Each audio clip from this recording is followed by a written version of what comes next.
Voici La mort et un chien, un roman policier de Lacey Doyle, tome 2, écrit par Fiona Grace, lecture Faïda Lovero.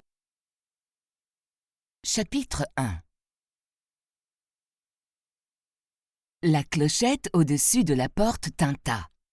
Lacey leva les yeux et vit qu'un vieil homme était entré dans son magasin d'antiquités. Il était vêtu comme un gentleman farmer, ce qui aurait semblé étrange dans l'ancienne maison de Lacey, à New York. Mais ici, dans la ville balnéaire de Wiltfordshire, en Angleterre, il n'était qu'un autre des locaux.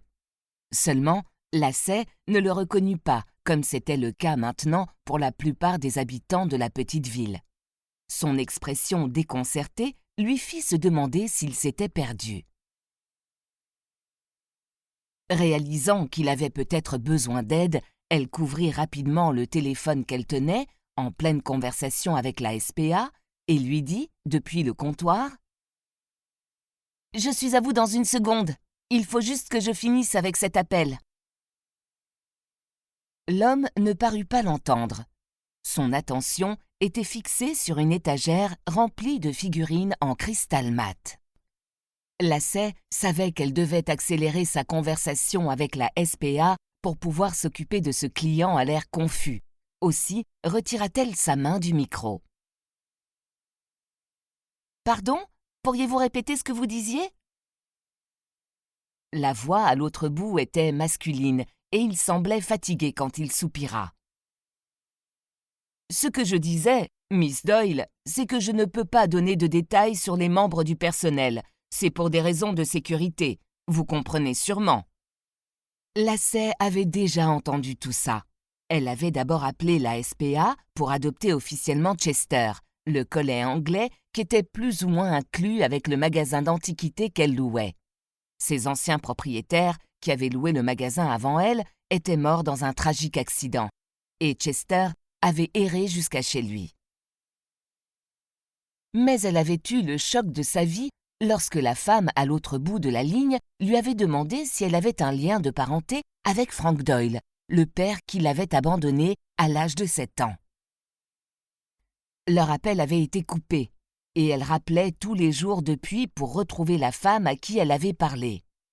Mais il s'était avéré que tous les appels étaient maintenant dirigés vers un centre d'appel central situé dans la ville proche d'Exeter, et Lacey n'avait jamais pu retrouver la femme qui avait d'une certaine façon connu son père de nom. Lacey serra la main sur le combiné et lutta pour conserver une voix ferme. « Oui, je comprends que vous ne puissiez pas me dire son nom, mais ne pouvez-vous pas me transférer vers elle ?»« Non, madame, » répondit le jeune homme. « Au-delà du fait que je ne sais pas qui est cette femme, nous avons un système de centre d'appel.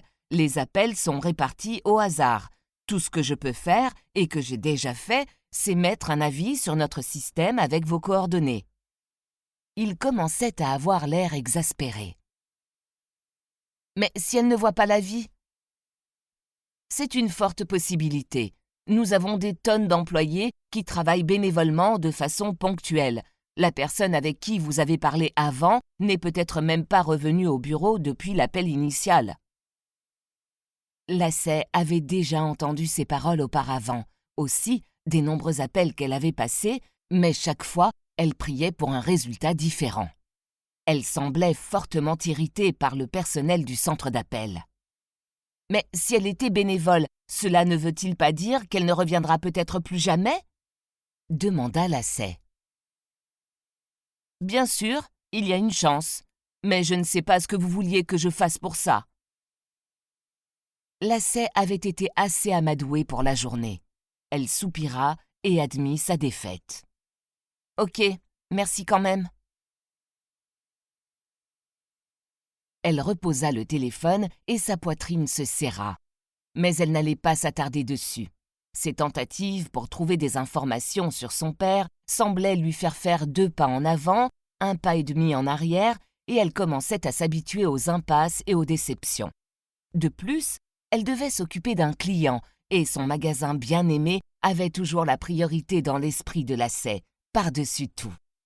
Depuis que les 2 inspecteurs de police Carl Turner et Bess Lewis avaient publié leurs avis officiels pour dire qu'elles n'avaient rien à voir avec le meurtre d'Iris Archer et qu'elles les avaient effectivement aidées à résoudre l'affaire, le magasin de lacets avait rebondi. Nous espérons que vous avez apprécié cet aperçu. Pour continuer à écouter ce livre audio sur Google Play Livres, utilisez le lien dans la description de la vidéo.